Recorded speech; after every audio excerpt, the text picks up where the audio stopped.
Value zone hyper mart ఇప్పుడు మన అమీర్పేట్ లో ఈ సెప్టెంబర్ 18న గొప్ప ప్రారంభం.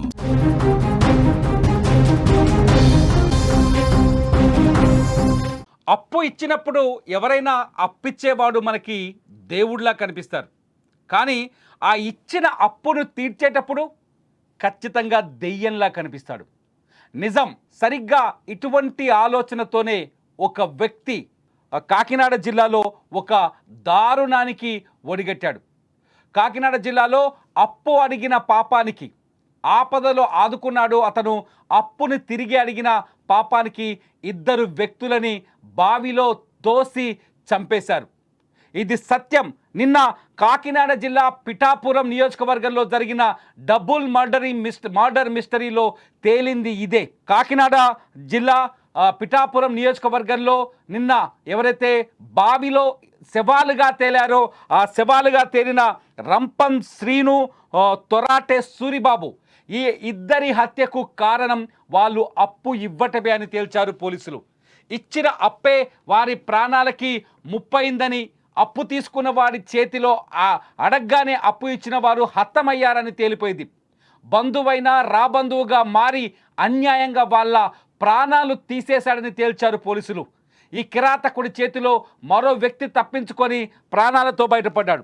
అసలు కథలోకి వెళ్తే ఏం జరిగిందంటే, రంపం శ్రీను అట్లాగే తొరాటే సూరిబాబు ఇద్దరు రంపం గంగాధర్, మీరు ఫోటోలో చూస్తున్నారు, ఈ రంపం గంగాధర్ అనే వ్యక్తికి అప్పిచ్చారు. తొరాటే శ్రీనుతో పాటు మరొక కుంపట్ల సూరిబాబు అనే వ్యక్తి కూడా ఈ గంగాధర్కి అప్పిచ్చిన వ్యక్తుల్లో ఉన్నారు. కుంపట్ల సూరిబాబు కూడా, తొరాటే సూరిబాబు, కుంపట్ల సూరిబాబు అట్లాగే రంపం శ్రీను, ఈ ముగ్గురు దగ్గర భారీగా అప్పులు చేసిన ఈ రంపం గంగాధర్ ఏం చేశాడో తెలుసా? ఆ అప్పును తిరిగి చెల్లిస్తానని చెప్పి వాళ్ళని అర్ధరాత్రి ఏదైతే బావి దగ్గర పంట పొలాల్లో ఏదైతే బాగుందో పంట పొలాల్లో బావి దగ్గరికి పిలిచి ఆ బావి దగ్గర అప్పు తీరుస్తానని చెప్పి ఆ బావి దగ్గరికి రమ్మని చెప్పి ప్లాన్ ప్రకారం వాళ్ళని ఫోన్ చేసి పిలిపించుకున్న గంగాధర్ గ్రామ శివారులో ఉన్న బావి దగ్గరికి తీసుకెళ్లాడు. ఆ బావి దగ్గర వాళ్ళని మాట్లాడదామని చెప్పి మాటల్లో పెట్టి బావిలో తోసేశాడు. రంపం శ్రీను అట్లాగే తొరాటే సూరిబాబు ఇద్దరు అక్కడికక్కడే ప్రాణాలు కోల్పోయారు. ఇద్దరు అక్కడికక్కడే బావిలో శవాలుగా తేలారు. నిజంగా గంగాధర్ ఈ హత్యను చేసినట్టుగా ఎవరికి తెలిసేది కాదు. ఆ బావిలో మర్నాడు ఉదయం గొల్లప్రోలు మండలం తాటిపర్తి దగ్గర బావిలో మర్నాడు ఉదయం ఆ పొలానికి సంబంధించిన యజమానులు వచ్చి బావిలో ఉన్న శవాలను చూసి భయపడిపోయారు. మంగళవారం రాత్రి వరకు ఆ ఏరియా ప్రశాంతంగా కనిపించింది. ఎటువంటి అనుమానితులు కనిపించలేదు. బుధవారం ఉదయం చూసేసరికి బావిలో 2 మృతదేహాలు ఉండడం, ఆ 2 మృతదేహాలు అదే గ్రామానికి చెందిన రంపం శ్రీనువి అట్లాగే తొరాటే సూరిబాబు అని తేలడంతో వణికిపోయారు గ్రామస్తులు. అసలు ఏం జరిగిందని ఏకంగా కాకినాడ జిల్లా ఎస్పీ కూడా స్పాట్ విజిట్ చేశాడు. అక్కడ సాక్ష్యాధారాలను సేకరించారు. నిజానికి అది పూర్తిగా పంట పొలాలున్న ప్రాంతం కావడంతో క్లూస్ కూడా చాలా తక్కువగా దొరికాయి. కానీ హంతకుడిని డాగ్ స్క్వాడ్ పట్టించింది. నిజంగా డాగ్ స్క్వాడ్ ఇన్వెస్టిగేషన్లో డాగ్ స్క్వాడ్ కీలకమైన సాక్ష్యాలను సేకరించింది. ఎందుకంటే సీసీ కెమెరాలు కావచ్చు, లేకపోతే సెల్ ఫోన్ సిగ్నల్స్ కావచ్చు, ఎటువంటి ఆధారాలు లేని చోట డాగ్ స్క్వాడ్ కీలకంగా మారుతుంది. మీరు చూడొచ్చు స్క్రీన్లో ఈ మృతదేహాలు దొరికిన ప్రాంతంలో పోలీసులు డాగ్ స్క్వాడ్తో ఇన్వెస్టిగేషన్ చేస్తున్న సీన్. ఈ డాగ్ స్క్వాడ్ నేరుగా ఊర్లోకి తీసుకెళ్ళింది. అట్లాగే హంతకుడి తిరిగిన పరిసరాలను చూపించింది. ఎప్పుడైతే డాగ్ స్క్వాడ్ కొన్ని కీలకమైన సాక్ష్యాలని పట్టుకుందో, హంతకుడైన గంగాధర్కి సంబంధించిన కీలకమైన సాక్ష్యాలను సూచించిందో, అప్పుడే ఇంకొక వ్యక్తి కుంపట్ల సూరిబాబు పోలీసుల ముందుకు వచ్చాడు.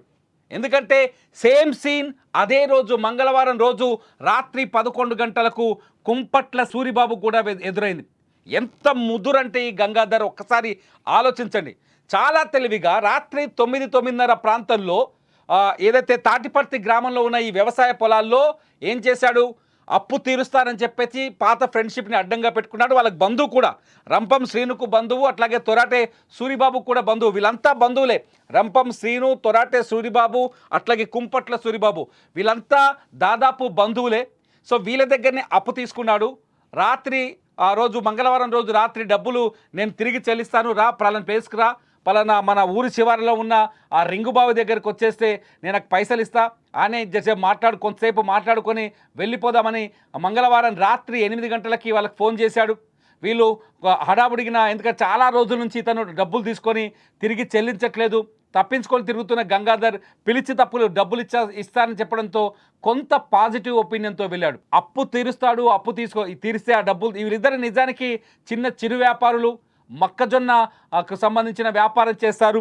ఈ చిరు వ్యాపారులు కాబట్టి సాధారణంగా బిజినెస్ డీల్స్ ఉన్నప్పుడు నైట్ కూడా వెళ్తుంటారు. ధైర్యంగానే వెళ్ళారు అక్కడి వరకు.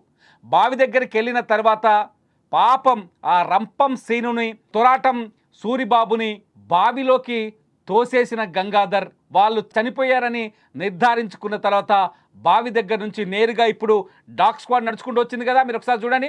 డాగ్ స్క్వాడ్ నడుచుకుంటూ వచ్చిన ఆ పొలం గట్టు వెంటే ఏకంగా మెల్లగా రోడ్డుపైకి వెళ్ళిపోయాడు. రోడ్డుపై నుంచి ఊర్లోకి చేరుకున్నాడు. ఊర్లోకి చేరుకొని ఆ రోజు రాత్రి ఖాళీగా ఏం లేదు, ఇంకొక మాస్టర్ ప్లాన్ కూడా వేసుకున్నాడు. ఆ మాస్టర్ ప్లాన్లో మరొక రుణదాత కుంపట్ల సూరిబాబు కూడా ఉన్నాడు కదా. ఇదే రోజు రాత్రి ఎట్లాగా 2 హత్యలు చేశాను కాబట్టి 3వ హత్య చేసేద్దామని ప్లాన్ చేసుకున్నాడు.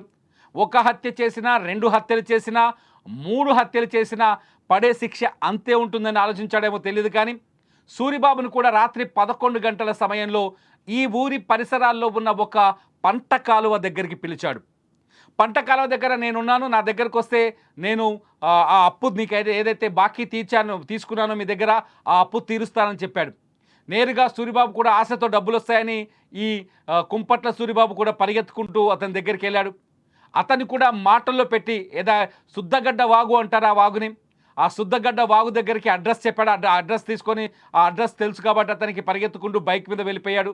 శుద్ధగడ్డ వాగు దగ్గరికి వచ్చిన తర్వాత ఆ సెల్ ఫోన్ పడిపోయింది అంటూ ఇతను ఎవరైతే సూరిబాబు, కుంపట్ల సూరిబాబు వచ్చే వరకు ఆ సెల్ ఫోన్ పడిపోయిందంటూ కాలువ గట్టున వెతకడం మొదలుపెట్టాడు ఈ గంగాధర్. సూరిబాబు ఎప్పుడైతే ఫోన్ పోయిందని వెతకడం మొదలుపెట్టాడో అదే సమయంలో ఆ సూరిబాబు కూడా అతనికి సాయం చేసే ప్రయత్నం చేశాడు. సాయం చేసే ప్రయత్నంలో సూరిబాబు అతనికి సెల్ ఫోన్ వెతికే ప్రయత్నం చేస్తూ ఆయన వంగడంతోనే వెనక నుంచి వచ్చి కాలువలో తోసిపడేశాడు సూరిబాబును కూడా. సూరిబాబు కాలువలో పడిపోయాడు. అర్ధరాత్రి కాబట్టి అతను చనిపోయిందని నిర్ధారించుకున్న గంగాధర్ ధైర్యంగా ఇంటికి వెళ్ళి పడుకున్నాడు. ధైర్యంగా ఉన్నాడు, ఎవరు నన్నేమి చేయలేరు అనుకున్నారు. బావిలో దొరికిన మృతదేహాలకు సంబంధించిన ఎటువంటి క్లూస్ పోలీసులకు దొరకలేదని న్యూస్ ఛానల్స్లో వస్తున్న, పేపర్లలో వస్తున్న, వాట్సాప్లో వస్తున్న మెసేజ్ల ఆధారంగా అప్డేట్ సమాచారం తెలుసుకున్నాడు. అట్లాగే సూరిబాబు కూడా చనిపోయాడు, ఇంకొక దేహం దొరికిందాకా వెయిట్ చేద్దాం అనుకున్నాడు. కానీ లక్కీలీ ఎవరైతే కుంపట్ల సూరిబాబు ఉన్నాడో అతను ప్రాణాలతో తప్పించుకొని నేరుగా ఇంటికి వెళ్ళిపోయాడు. కానీ పోలీసులకు ఫిర్యాదు చేసేందుకు కొంత భయపడ్డాడు. ఈలోపు డాగ్ స్క్వాడ్ విచారణ, ఈ 2 శవాలకు సంబంధించిన విచారణ కొనసాగింది.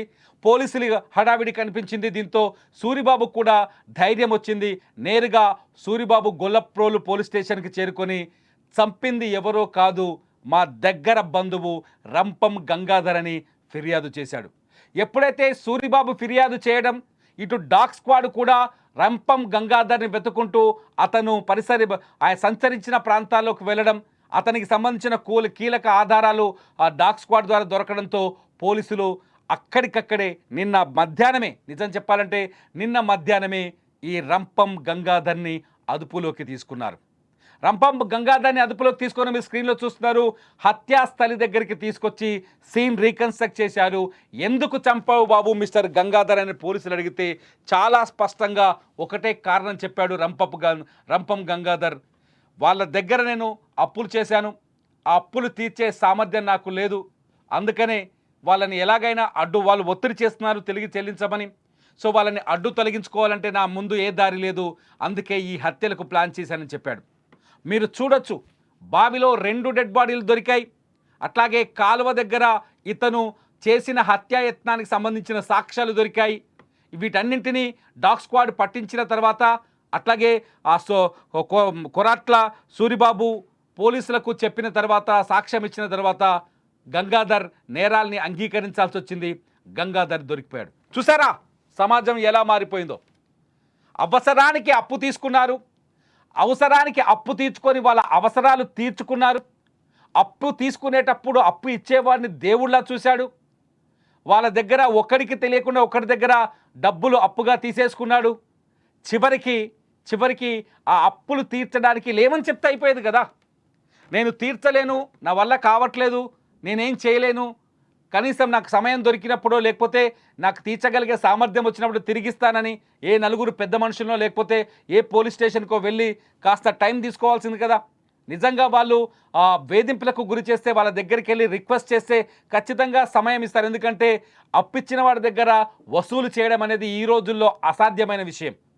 ఎవరికైనా మనం అప్పిస్తే తిరిగి మనకు వాడు ఇస్తాడనే నమ్మకం లేనట్టే లెక్క. ఎందుకంటే చాలామంది అప్పులు తీసుకుని వాళ్ళు ఎగ్గొడతారు తప్ప తిరిగి చెల్లించరు. ఎందుకంటే అవసరాలను తీర్చుకున్న తర్వాత అప్పు తీసుకున్న వాడి ఆలోచన మారిపోతుంది, అప్పు తీసుకున్న వాడి యాటిట్యూడ్ మారిపోతుంది. సరిగ్గా ఇక్కడ కూడా అదే జరిగింది. అదేదో రిక్వెస్ట్ చేస్తే పోయేది, కానీ అన్యాయంగా వాళ్ళని అడ్డు తొలగించుకోవాలని కేవలం అప్పు తీర్చడం కోసం, డబ్బుల కోసం, పనికి మాలిన డబ్బుల కోసం అన్యాయంగా ఆ ఇద్దరిని చంపేశాడు రంపం గంగాధర్. నిజంగా ఈ కథ తెలుస్తుంటే వణుకు పుడుతుంది. ఎవడైనా బంధువులో లేకపోతే దగ్గర బంధువులో ఎవరికైనా అప్పు ఇవ్వాలన్నా, అప్పు అడిగితే వణుకు పుట్టే పరిస్థితి ఏర్పడింది.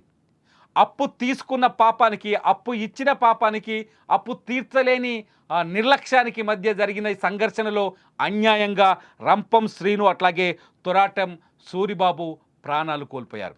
నిజంగా ఇది మొత్తం కాకినాడ జిల్లాలో షేక్ చేస్తుంది ఈ వార్త. అప్పులిచ్చి తిరిగి అడిగితే హత్యలు చేస్తారేమో అనిపిస్తుంది.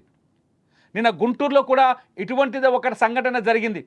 అప్పిచ్చిన వాడిని గట్టిగా నిలదీసినందుకు భయపడిపోయిన భర్త తల్లి కొడుకుని కాస్త బెదిరింపులకు గురి చేయడంతో ఆయన ఆత్మహత్య పురుగుల మందు తాగడంతో భయపడిపోయిన తల్లి కొడుకు ఇద్దరు బావిలో దూకి ప్రాణాలు కోల్పోయారు. అప్పు తీసుకున్నవాడు హ్యాపీగానే ఉన్నాడు, కానీ అప్పు ఇచ్చిన వాడే ఆందోళనలో పడి ప్రాణాలు కోల్పోయాడు.